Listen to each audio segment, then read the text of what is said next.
tere siis lugupeetud kuulajad, kahju küll, et ma ei saa teiega otse rääkida, see oleks ehk veidi nagu efektiivsem, aga eks katsume sellisel viisil ka asja ära ajada. Ja ma alustaksin siis sellest, et igal inimesel on oma subjektiivne reaalsus. On minul, on teil, Telforitel, on kõigil nendel, kes teile helistavad. Ja igalühel, igaüks vaatab maailma täiesti oma pilguga. Ja see subjektiivne reaalsus, seal on siis kogemused ja hoiakud ja igasugused hinnangud ja kõik see, mis inimesel on. Ja kui ma nüüd pöörduks korraks Jacob Moreno poole, kes on tuntud kui siis psühhodraama rajaja ja siis psühhomeetria kui meetodi rakendaja, siis tema ütleb niimoodi, et igal inimesel on oma subjektiivne reaalsus ja see subjektiivne reaalsus, sellest kujuneb tema subjektiivne tõde ja seda subjektiivset tõde, see on siis see tõde siin ja praegu. Ja seda tulebki siis sellisel viisil aktsepteerida. Ja teile helistavad ju erinevad inimesed, neil kõigil on see oma subjektiivne tõde ja kui nad teiega räägivad, siis nad räägivad ju lähtudes sellest samast tema enda subjektiivsest tõest. Ja see subjektiivne reaalsus, ega seda ei saa väliste vahenditega mitte kuidagi muuta. Subjektiivset reaalsust saab muuta ainult mingisuguse suhte kaudu. Ja võt usaldustelefonis siis tekibki see suhe helistaja ja Telfori vahel. Ja selleks, et see suhe üldse tekiks, peab toimuma kohtumine. Ja Moreno psühhodraama printsiipide üks põhi selliseid mõisteid ongi siis kohtumine. Siis selle kohtumise kaudu on võimalik midagi muuta. Kohtumise kaudu on võimalik muuta seda subjektiivset reaalsust. Selleks peab tekkima loomulikult suhe mõlema poole vahel ja selle suhte kaudu on võimalik siis midagi muuta, aga selleks, et tekiks suhe, selleks, et oleks võimalik midagi muuta, peab kõigepealt tekkima mõlema poole vahel usaldus, tähendab kohtumine peab looma kõigepealt usalduse ja siis saab hakata tegelema sellega, mida teisel pool telefoni olija teile räägib või kurdab või mida ta soovib üldse. Alati peab arvestama sellega, et selleks, et üldse usaldus tekiks, peaks kuidagi viisi saama ennast paigutada helistajaga ühte paati. Ainult siis tekib usaldus. Kui helistaja tunneb, et te olete erinevatel jõe pooltel või siis erinevates paatides või tema hulbib mööda vett allapoole, aga teie olete kaldal ja püüate talle midagi hüüda, siis ei tule sellest midagi välja. Ja üks põhiprintsiip jällegi lähtudes Moreno psühhodraamast, aga tegelikult samad printsiibid kehtivad ju absoluutselt ka Telfori tegevuses. Ära torma tulevikku ja kui sa räägid ja kui sa kuulad, siis räägi mõtetest ja tunnetest siin ja praegu, mitte sellest, mis võiks olla või mis võiks tulla. Sest niipea, kui sa hakkad rääkima sellest, mis võiks olla, mis võiks tulla, siis kaob kohe usaldus ja helistaja tajub, et teil seal on hea, te näete maailma sellisel viisil, aga minu maailm on hoopis teistsugune. Te peate püüdma jõuda sinna, et näha helistaja maailma tema pilguga. Missugune siis see maailm võiks olla. Jällegi psühhodraamast lähtudes me võiksime siis helistaja maailma vaadata sellisel viisil, et vaatame seda sellise nagu kolme dimensiooni järgi. See on siis ajaline, suhte ja valiku mõõde.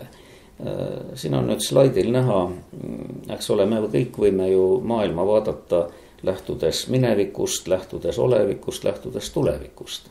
Täpselt samuti suhte mõõtme järgi me võiksime vaadata siis oma suhteid teiste inimestega sellisel viisil, et kas ma olen täiesti üksik, kas ma olen kuidagiviisi millegagi hõivatud või ma olen teiste inimestega seotud. See on see suhtemõõde. Ja kolmas oleks siis valikumõõde.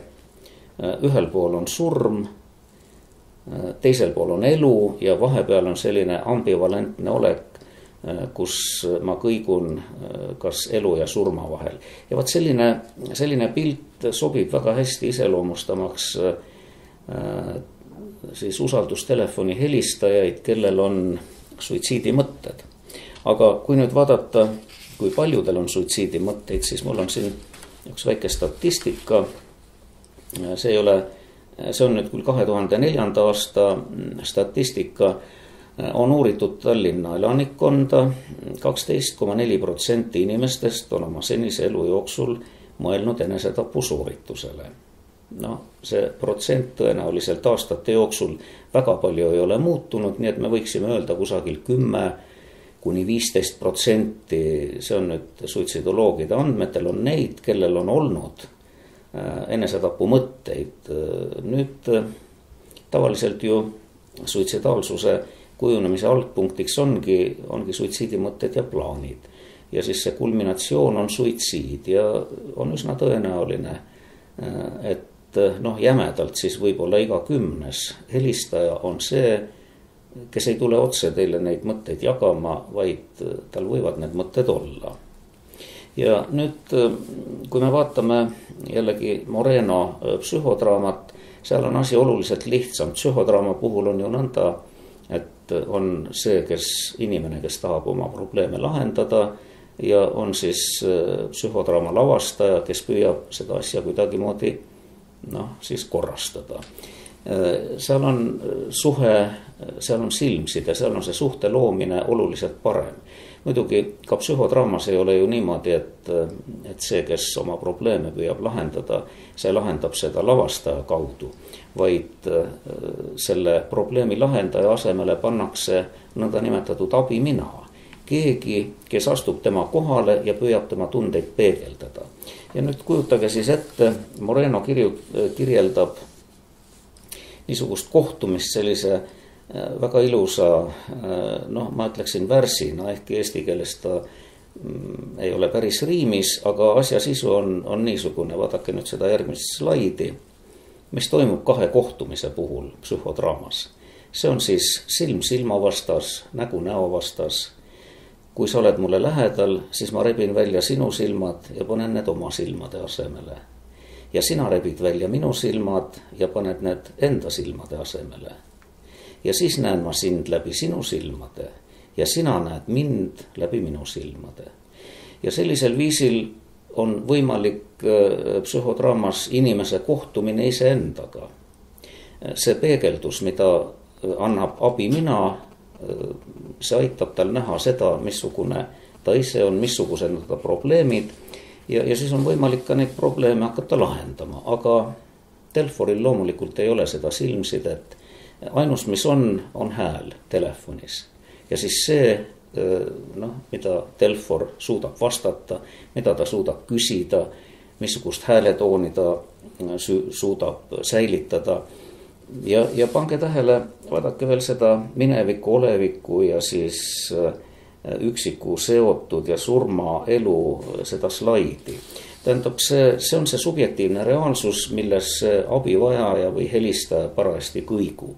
Ja nüüd teie soov on loomulikult viia helistaja sealt sellest vasakust poolest, kus on minevik, kus on täielik üksildus, kus on surm, viia ta sinna paremale poole, kus on tulevik, kus ta on inimestega seotud, kus on elu. Ja nüüd tavaliselt ju, kui suitsiidimõtetega inimene räägib oma suitsiidimõtetest kellegagi, kes üldse ei ole ette valmistatud selleks, et selliste mõtete kandjat kuidagiviisi toetada, siis tavaline reaktsioon on ju niisugune, et kui keegi kurdab selle üle, et oi, mul on väga raske, ma olen depressioonis, mul see asi läks viltu ja siis läks teine asi viltu ja siis hakatakse lohutama. Oi, aga vaata, sul on ju suurepärane perekond ja sul on ju missugused kenad lapsed sul kasvavad. Ja võt see ju viitabki sellele, et see, kes sellisel viisil vastab, on seal selle slaidi paremal pool, kus on tulevik, kus on elu. Ja siis see helistaja või siis psühhodraama puhul see, kes räägib, noh, ütleme siis oma abiminaga või ükskõik kellegi teisega, see tunneb, et me oleme erinevates paatides. Sinul on elu, minul ei ole seda. Ja see on minu subjektiivne reaalsus. Ja nüüd, kuidas siis jõuda sinna ühte paati? No võtaks ühe niisuguse näiteks, ühe sellise dialoogi. Oletame siis, et helistab keegi, kes ütleb, et mina olen Jüri. Ja räägib siis umbes nõndamoodi, et noh, ta on püüdnud kõrgkooli sisse saada, aga sisseastumiskatsetel on ebaõnnestunud. Sobivat töökohta pole ka leidnud, nüüd on ta töötu, õppimist ei ole kusagil, vanemad ja sõbrad suhtuvad temasse kui täiesti lootusetusse hädavaressesse ja nüüd on ta siis nagu sügavas depressioonis. Ega ta ei pruugi rääkida sellest, et tal on enesetapu mõtted, aga ta räägib, kui halvas olukorras ta on. No näiteks Jüri ütleb nii, ma olen täitsa saamatu, ülikooli ma ei pääsenud, ema ütleb, et ega sust ikka asja ei saagi ja vanad sõbrad käivad suure kaarega mööda. Mul on siuke tunne, et mind ei ole olemaski. Tuttavad ütlevad, et ma olen ikka üks igav näpu. Mul pole kellegagi rääkida, ma olen täitsa üksi. Nüüd, mida võiks siis abistaja selle peale öelda? Üsna sageli on ju nõnda, et abistaja siis küsib või Telfor võiks näiteks küsida, et aga kas keegi on, kes sinust ka hästi räägib? No, Jüri vaikib täitsa rusutult. Abistaja püüab siis nüüd toetada. No, mõtle järele, no keegi ometi sind toetab. No, Jüri vaikib endiselt, suhe ei arene. On tunda, et Jüri ei usalda abistajat, sest abistaja otsib neid, kes on teisel poolel, aga Jüri neid ei näe. Jüri ei tunne, et abistaja oleks selles samas paadis, kus tema on. Abistaja ei mõista ilmselt Jürit. Nõndamoodi ei teki siis ka usaldust. Ja nüüd, kui meil oleks kasutada Moreno psühhodraama meetod, ütleme ka Telfori puhul, siin muidugi seda rollivahetuse võimalust ei ole, et abistaja näiteks võtaks endale Jüri rolli, aga Jüri võtaks endale abistaja rolli. Loomulikult see, kes helistab, ei saa Telfori rolli endale mitte kuidagi võtta, sest mis on depressioonis oleva inimese põhiline häda? Tal ei ole ressursse selleks, et raskustega hakkama saada. Ta ei näe seda, mis võiks olla. Ta tahab, et keegi tuleks tema juurde, et oleks tema kõrval ja tunneks seda sama, mida tema tunneb. Ja vaat sellest suhtest võib hakata arenema mingisugune selline liikumine vaat sinna selle varasema slaidi parema poole peale.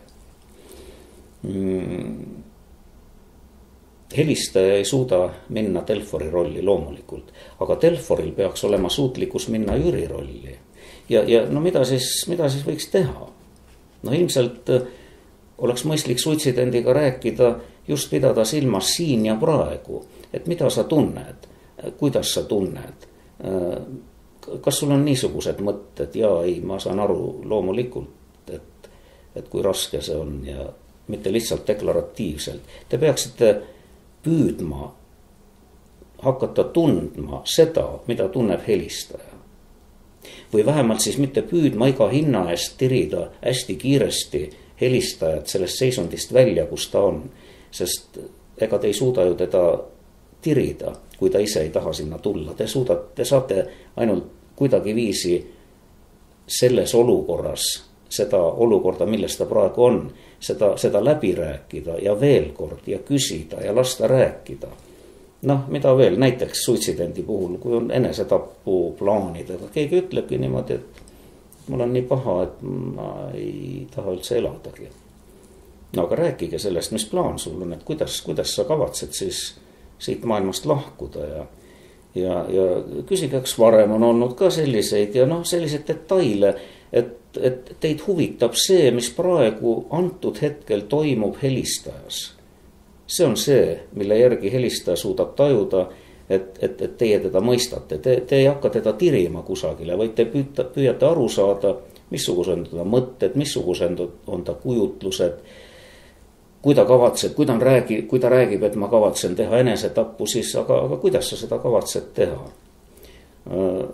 Aga see võib ju valus olla näiteks või kõik sellised mõtted, et pange ennast sellesse rolli, kui te mõtleksite ise enesetapust, mis mõtted teil siis võiksid olla. Ja kui te sel teemal räägite, mis siis juhtub? Juhtub see, et helistaja saab oma mõtteid kuidagiviisi vaadata rohkem kõrvalt. Ta ei saa küll astuda kõrvalseisja rolli täiesti, aga rääkides sellest, ta kuuleb seda juttu. Ta ratsionaliseerib, see jutt muutub enam nagu ratsionaalsemaks, emotsioonid jäävad võib-olla hetkel kõrvale. Ärge kiirustage, siin tavaline viga ongi, mis abistaja püüab teha, tahaks nüüd kiiremini jõuda sellelt surma teemalt elu ja lootusrikka tuleviku teemale. Mitte mingil juhul ei tohi kiirustada. Ja sellest vestlusest ju tegelikult selgub üsna palju. Kui on näiteks eelnevalt detailselt läbi räägitud suitsiidiplaan, nii ajaline kui see, kuidas suitsident kavatseb seda teha, siis saab abistajale ju palju selgemaks, kui ohtlik on tõeliselt olukord näiteks. Ja kuna tekib usaldus, siis saab hakata rääkima ka teistel teemadel. Näiteks kui tõesti, kui te tunnete, et helistaja räägib täiesti vabalt sellest, mida ta kavatseb, mida ta tunneb, kui must ta meel on, kui üksik ta on, kui sügaval ta seal augus on. Ei tasu hakata teda sealt august välja tirima, see ei õnnestu. Siis edasi vestluse arenedes on võimalik ju mingisuguseid kokkuleppeid hakata tegema. Näiteks võib leppida kokku, et kui ta enam ei suuda oma mõtetega tõeliselt üksi olla, helistagu siis uuesti. See on selline tavaline Telforite taktika, et lükkame edasi selle asja.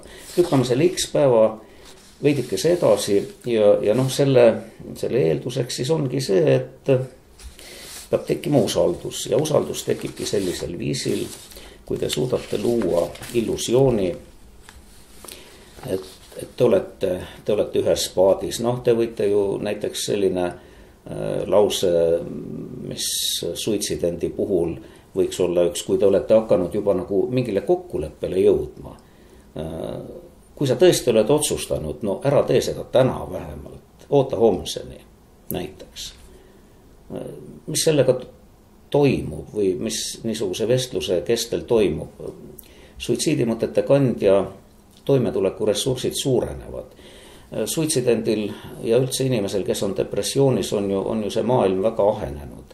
Ja seda maailma ei saa avardada jällegi sellisel viisil, et te võtate ja tõmbate need luugid laiali, vaid seda saab teha sellisel moel, et te olete tema kõrval ja vaatate seda sama kitsast tunnelit. Ja räägite sellest tunnelist ja püüate siis selle jutu käigus hakata rääkima sellest, kas me äkki vaataksime veidikese kõrvale, mitte nii, et me vaatame sinna, kus on särav päike ja lilled õitsevad ja linnud laulavad. See on hoopis teine kallas. See ei paista, suitsident ei näe seda. Ja niimoodi tasapisi väikeste sammudega ongi siis võimalik edasi liikuda. Saab arutada näiteks selle üle, kuidas vähendada helistaja füüsilist valu, kui ta tunneb tõesti füüsilist valu või hingevalu. Et arutage omavahel, et jah, on valus, aga et kuidas, kas on midagi, millega seda valu veidi vähemaks teha, mis asjad võiksid need olla, mis siin sul veidikesegi teeksid elu kergemaks ja nii edasi. Et ma saan aru, et minulgi on praegu raske, kui ma sinuga räägin. See on selline, ütleme, täiesti normaalne lause, kui te ka verbaliseerite selle, et minagi tunnen seda sama, mida sina praegu tunned. Mul on endalgi olnud kunagi niisuguseid hetki. Ma saan sinust täiesti aru, mitte aga see, et mis sa räägid, ei ole elu üldsegi nii must, elu on ilus, vaata välja, aknast päike paistab, linnud laulavad. Samasse paati tuleb püüda istuda. Ja seda saavutatakse usalduse teel ja siis võib-olla kokkuvõtteks ongi see, et olge helistajaga siin ja praegu. Te võite rääkida loomulikult ka minevikust, aga ärge püüdke teda tirida iga hinna eest ja võimalikult kiiresti tulevikku. Ja loomulikult andke võimalus temal rohkem rääkida. Te võite ju esitada väikesi küsimusi, te võite selliseid kaasatundvaid repliike, kui ta räägib, kui valus tal on, ütleb see ütlete näiteks, et jah, see on tõesti raske ja kui mina oleksin niimoodi sellises seisus, et jah, ma tunneksin. Te ei pruugi muidugi seda meenutada, et kui mina oleksin, te võiksite öelda ju hoopis nii, et jah, ma tunnen tõesti, kui raske sul on. Ma tean, mis tunne see on, kui sa üksi oled. Ma tean, mis tunne see on, kui sind on hüljatud. Ma tean, mis tunne see on, kui sa kõnnid tänaval ja sa vaatad, et mitte keegi ei tahaks sinuga tegemist teha või sõbrad vaatavad sinust kuidagi mööda, nagu sa oleksid tühi koht. See on väga raske ja umbes nii. Ja ega siis kokkuvõtteks ongi see, et kui on see positsioon, väga pikalt tuleb olla siin ja praegu, hetke olukorrale fokuseerida tähelepanu. Töötage läbi tunded, mõtted, kehalised sümptomid, mida helistaja tunneb, suitsiidi mõtted, plaanid, kõik see. Vaat siis tekib usaldus ja siis on võimalik helistajal koos Telforiga minna juba sellele, et otsida ellujäämisstrateegiaid ja ressursse ellujäämiseks. Ja see võib-olla siis ongi kõik, tähendab, kärsitus on loomulikult. Tahaks öelda tuleviku võimalustest, sõpradest, kes toetavad, elu poolt pakutavatest hüvedest, mis kõik on ootamas.